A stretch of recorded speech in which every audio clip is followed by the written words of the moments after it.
Good morning, and welcome to the Freedom Zone, where the truth is set free, whether it suits you or not. I have quite a few issues to go over today, so let's get started. We would like to talk about the tragedy of Notre Dame. It was a terrible, terrible tragedy to the Christian world, and everybody is mourning that. Also, we would like to bring up Sri Lanka, because the Christian worshipers there on Easter Sunday were affected by the terror attack.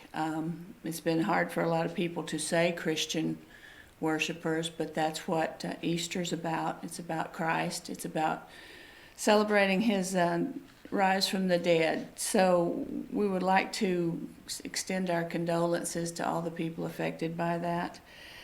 And it's a terrible tragedy for the Christian community in that they're under attack. And if you don't think it's true, the media doesn't report nearly half, not even that, of what the churches that have been attacked, they did attack, the ones that are famous they brought out. But there's a war on. There's a war against Christianity. There's a war against Catholics and Jews. Make no mistake, it's a war. And you're going to have to fight back, but the good thing is, those of us who've read the Bible know who wins in the end. We peaked at the back. So Christians are already saved by the blood of Jesus. That's which people were worshiping on Sunday. A symbol of faith that stood out as impervious in the Notre Dame fire was the cross. It didn't vary, didn't waver, and it was standing there proud, letting you know that no matter what evil throws against God, they can't win. So it reminds me of a story. I had a house that burnt down once, and the bedside table, night table, had 2 drawers in it. The whole entire piece of furniture was burnt black. But inside the top drawer where the Bible was, it was fresh, it was clean. There was no burns, no smoke, no nothing. So just like that Bible, the Christians will remain strong and victorious, even though there's a lot of evil being thrown at them, because the one who parted the Red Sea can certainly take care of our little bumps and bruises along the way. So in all things, praise the Lord and pray for those that have been hurt. And there's many, many ways you can donate, I'm sure, to reviving Notre Dame's original appearances, as well as this possibly can be done. Last week, we paid taxes. April 15th came around, and it seems like everyone did pretty well that I talked to. I did okay, just very good. The only thing is I live in a state, which is North Carolina, that tends to favor people who are not, shall we say, motivated to work, so our taxes are a little bit high. But that's something that we knew was coming because the president said so when he issued this tax reform. Most people in the middle class came home with a lot more than usual. Plus, they had a little bit extra in their check every week all along the year. The goal of getting your taxes paid is really to come out even. But, a lot of people, they love the refund. I like the refund too. But you're just giving the government a tax-free loan on your money all during the year. And if you notice last year, and the year that the tax reform came out, everybody was like, this isn't helping anybody. This isn't helping anybody. No, it wasn't, because it didn't go into effect until 2018. We pay our taxes a year behind. So it's very obvious that it couldn't help anybody until it went into effect.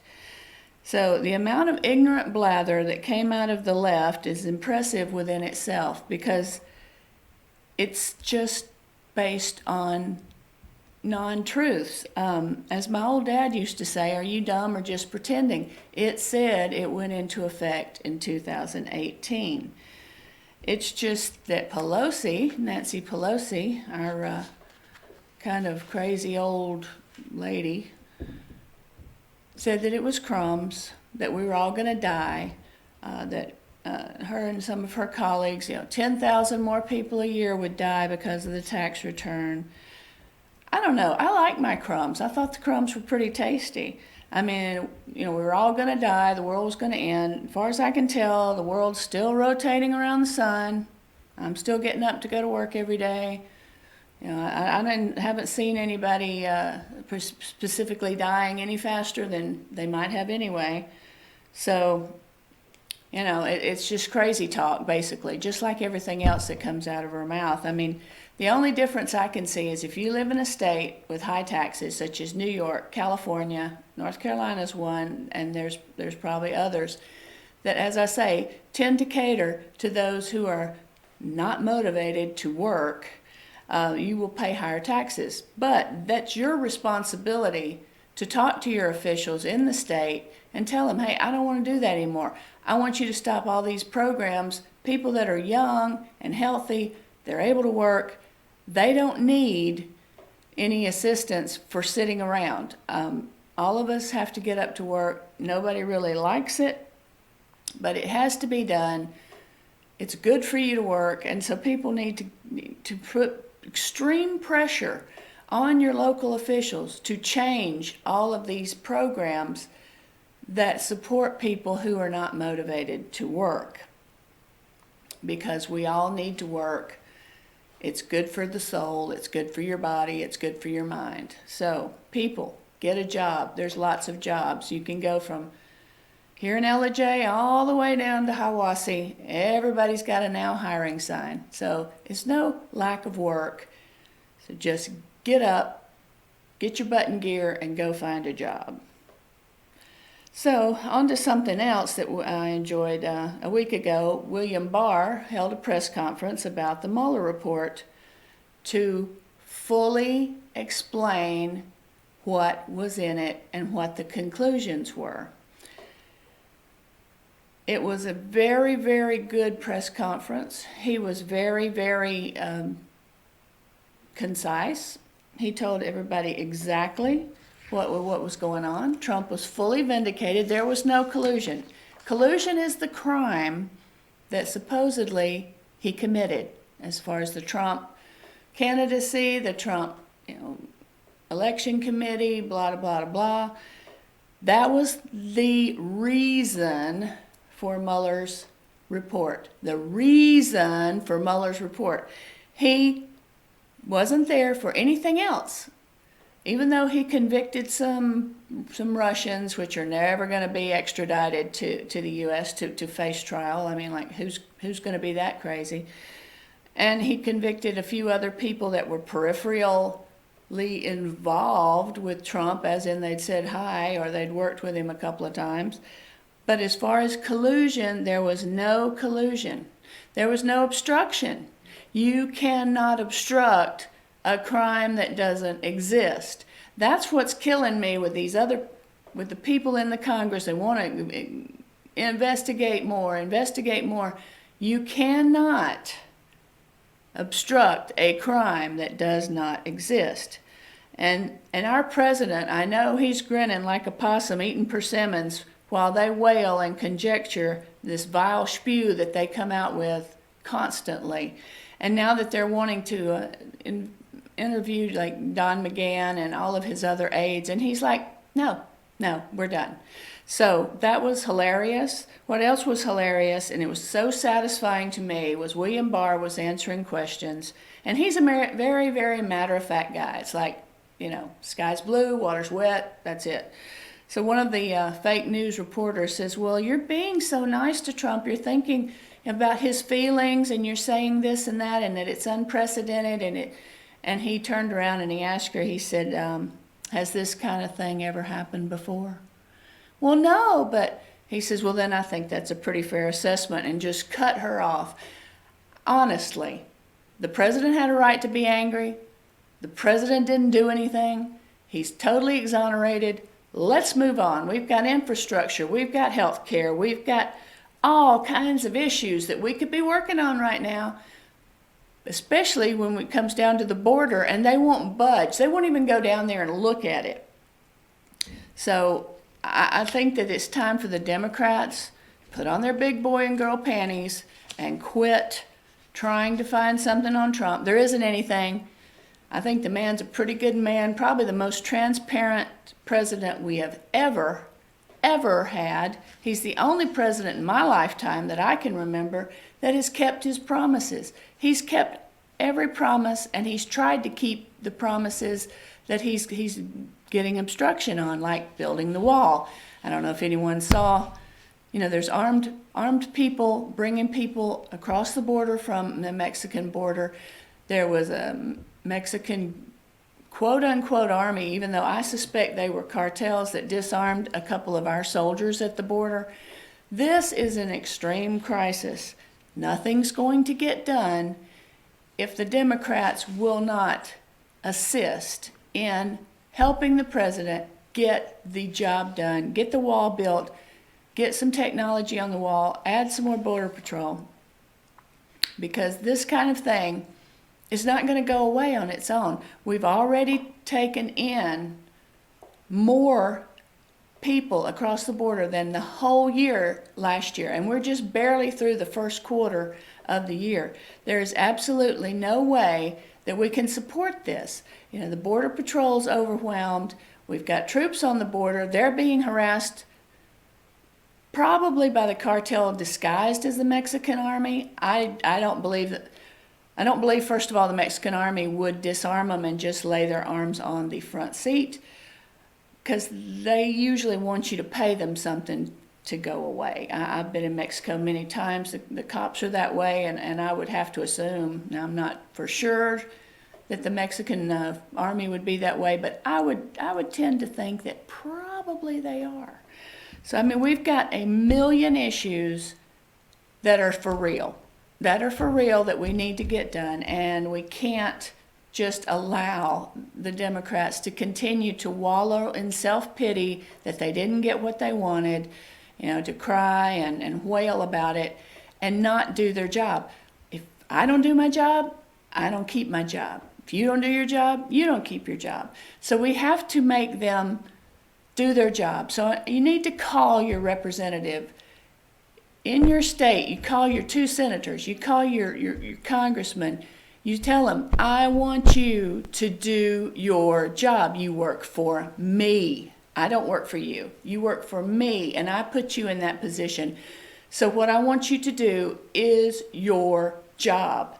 Leave this thing alone, grow up, and move on, because there are just so many things that need to be done. In 2019, part of the tax reform is that the mandate for quote-unquote Obamacare or Affordable Care will pull away. So this has to be addressed. We need answers.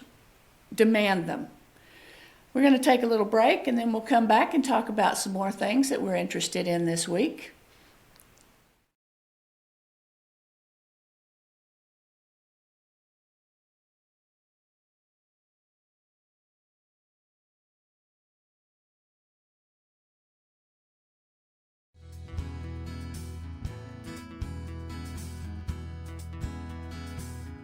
Hello, my name is Chad Watkins. I'm the manager at Larry's Body Shop. We are a family-owned and operated business and have been serving the North Georgia area since 1978. We are located at 1216 Progress Road in LOJ, Georgia. Our shop specializes in collision repair, and we work with all major insurance companies. Larry's Body Shop is ICAR Gold, the highest role of training recognized by the collision repair industry. It is estimated that only 10% of collision shops meet these standards. Our shop consists of state-of-the-art equipment such as laser measurement system, down-drive spray booth, spot and MIG welding equipment. All of our paints are mixed on site so that we can guarantee your paint to match every time. I know that having an accident can be a stressful event. We take pride in making sure our customers are satisfied with the repair of their vehicles. Our waiting area is clean and comfortable with free Wi-Fi and refreshing beverages. So if you're in an accident, stop by and see us at Larry's Body Shop. Hi, Mattress Lady, and this is my husband Gary, owners of Mattress Overstocked in LJ next to Walmart. And we want to earn your business. From the time you walk in our door to the time we deliver your new mattress to your door, you will see the difference. Our selection and prices are the best in North Georgia, and customer service is our top priority. So y'all come on in and let us help you find the right mattress at the right price. That's Mattress Overstocked in LJ next to Walmart.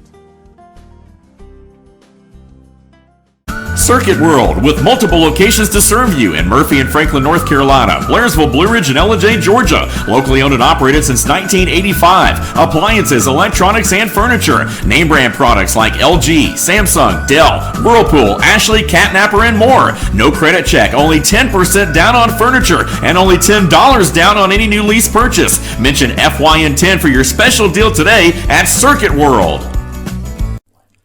In 1981, Reed Nicholson began selling tires out of an old barn in Mineral Bluff. Little did he know that he had just laid the groundwork for the most trusted names in automotive services in the Blue Ridge area. In 1997, Nicholson Tire Center became what it is today, holding the same values of faith, family, and great customer service. 2 locations to serve you, and the Blue Ridge location is currently expanding to offer fast service and the largest U-Haul provider in Georgia. Nicholson Tire Center, Blue Ridge, and Mineral Bluff.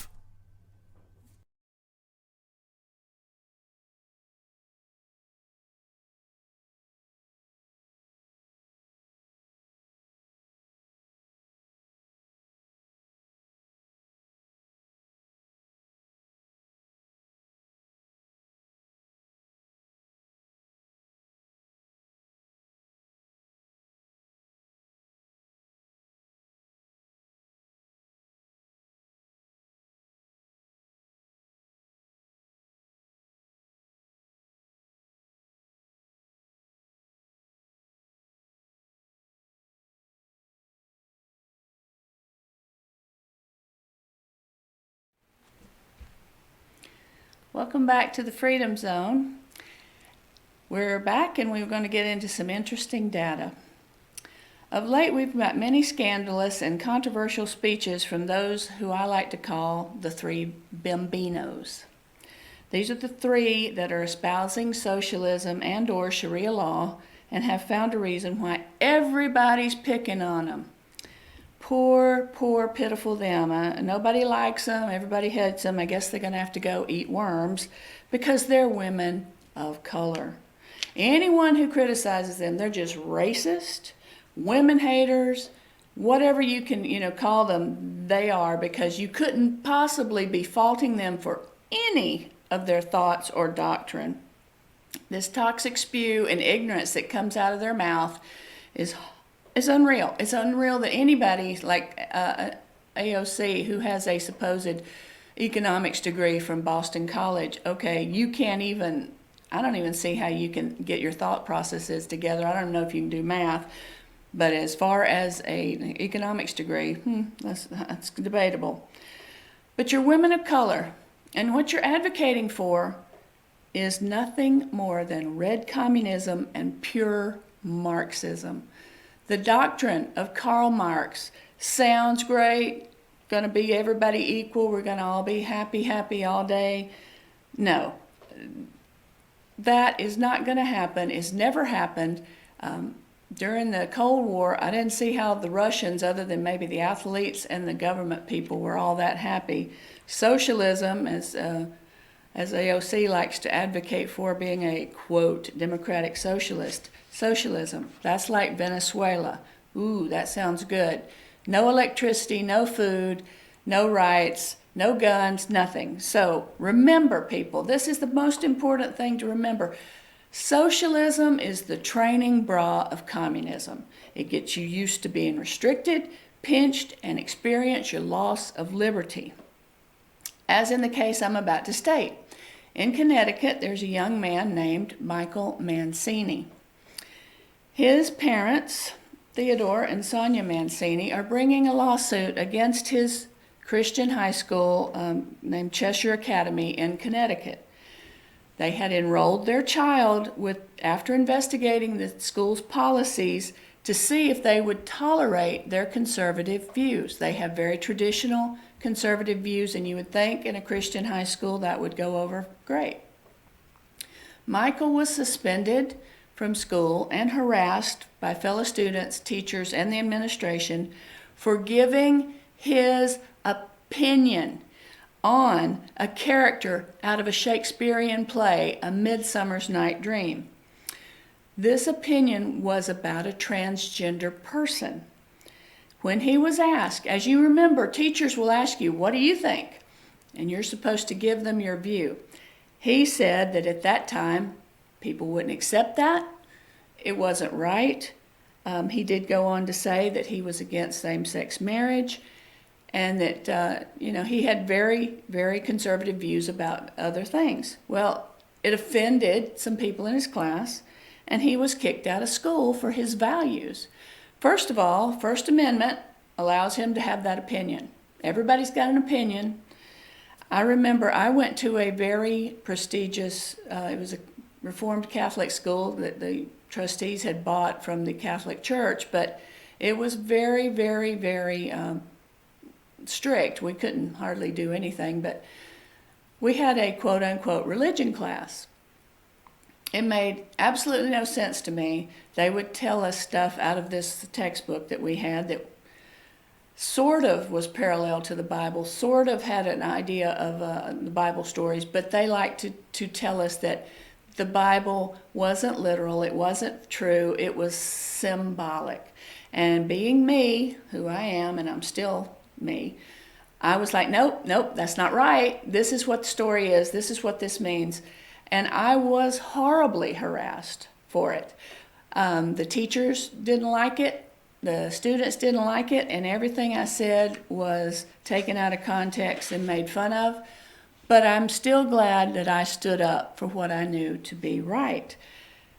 This was in a good while ago, so not to give away my age, but this was a long time ago, and it's just gotten worse and worse and worse.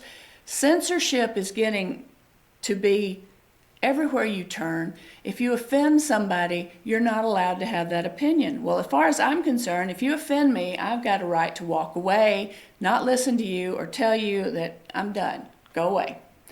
That doesn't seem to be an option today. You have to cry, wail, go into a closet, wear a white safety pin that you need a safe space. I guess you need puppies and crayons. But you know what, boys and girls, life's tough. You're going to have to put on your big boy pants, big girl pants, and move on. What I have here today is our flag and the Constitution and Bill of Rights. This is what we fight for, and this is what our country is founded on. And there's nothing wrong with the way our country was founded on. People came over here for religious freedom. They came over here to work and make their own money and not be in a class system, all of which we've accomplished. We were the original rebels. We couldn't get along with the people in Europe because our ideals were different. We're very, very different. And that's why we can't allow socialism and communism to come into our country. How many people do you think died for these two things? How many people? 12, 15? No, it was extreme. In fact, I have the statistics here. In the Revolutionary War, there was 25,000 people who died. In the War of 1812, 15,000. In the Civil War, which you might want to cull it out because it had a different ideal about it, but people were still fighting for what they believe in. 750,000 people died, both the Union and the Confederacy. In the Spanish-American War, 3,000 people died. World War I, 16 million soldiers, civilian and military together, around 37 million people. World War II, 60 million people. That was 3% of the population of the world at the time. In Korea, which was a #1 war that we fought for communism, because unfortunately in World War II, we did not stop Stalin. In fact, Roosevelt was quite fond of Stalin, and he was not quite fond of anybody but himself, and he hurt a lot of people. His way of making you convert was to torture and kill you. Vietnam, War #2, for communism, fighting against communism. 1.4 million people from both sides were killed. 2 million were wounded. The U.S. itself lost 58,220 soldiers. 9/11, the worst tragedy ever put on the United States, the worst attack ever. We lost just under 3,000 people. In Afghanistan and Iraq, 2,403 U.S. casualties so far, and we're still in Iraq and working with Iran. These things are what we fight for. These are our ideals.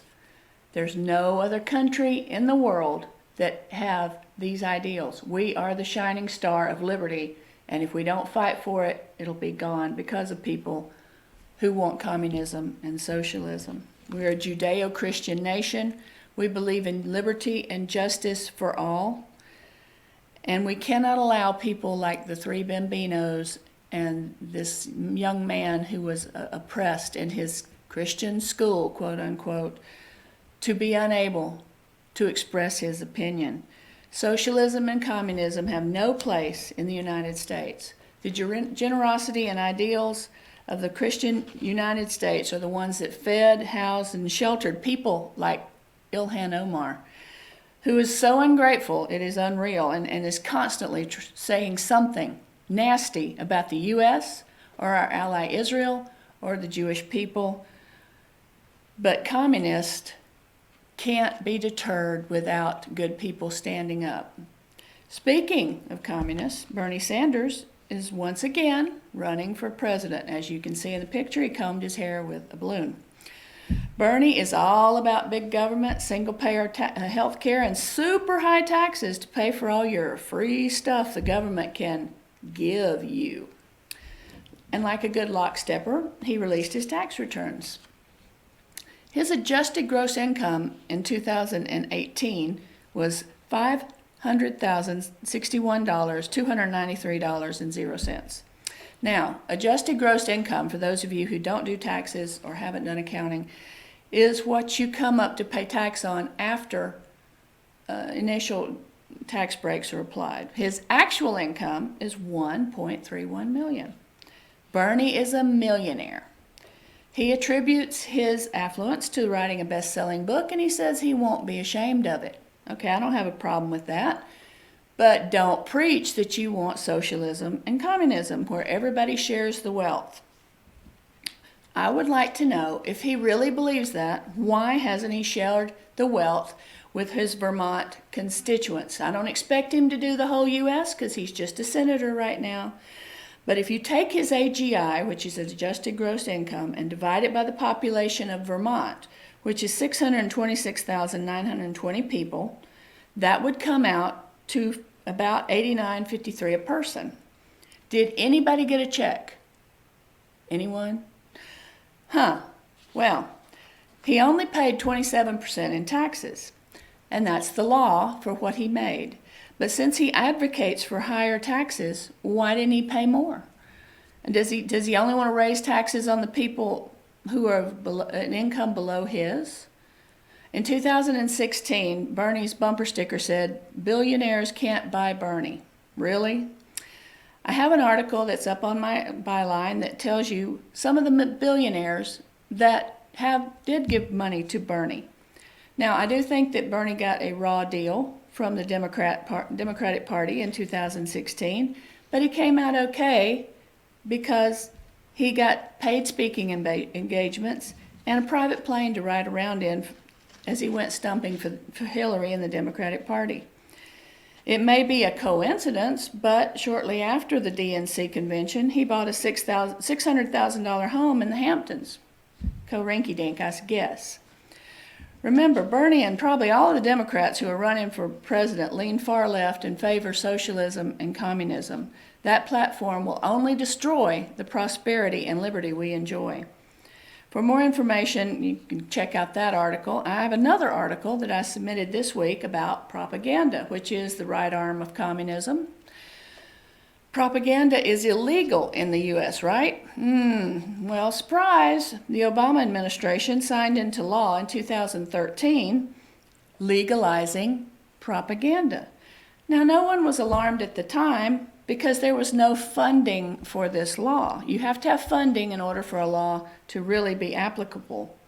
Later, during the same administration, a grant funding program was created for the new law, so now propaganda has been funded.